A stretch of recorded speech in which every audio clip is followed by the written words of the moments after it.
We all know that the United States prides itself in being the beacon of democracy and freedom. When it comes to Russia's latest steps surrounding the events unraveling in Ukraine, accusations have been flying high from Washington. But if we look at countless facts, past and present, while the U.S. demands that its finger-pointing is taken seriously by the rest of the world, how often has the U.S. listened to what others had to say on its actions?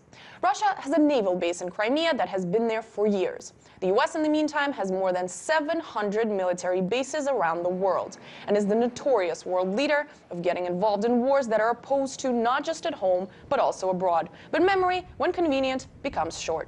You just don't invade another country on phony pretext. As if the invasion of Iraq in 2003 had never happened under what was later proven to be such false pretenses, some would argue the world is still shocked. The people of the United States and our friends and allies will not live at the mercy of an outlaw regime that threatens the peace with weapons of mass murder. We will meet that threat now with our Army, Air Force, Navy, Coast Guard, and Marines. The U.S. war in Afghanistan is officially the longest-running war in American history. And let's not forget the drone war killing civilians abroad that the U.S. is leading. No more drones! Despite sharp criticism of these tactics.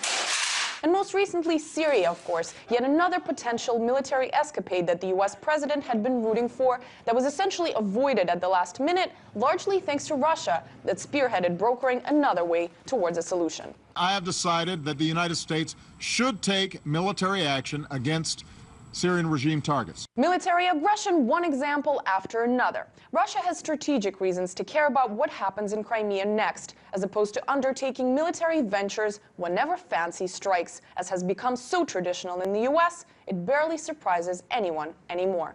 Actual military action has not even been given a green light for by the Russian president, and Russia never said it's interested in war with Ukraine.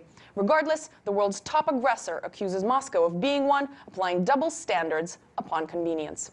Anastasia Churkina, RT, New York.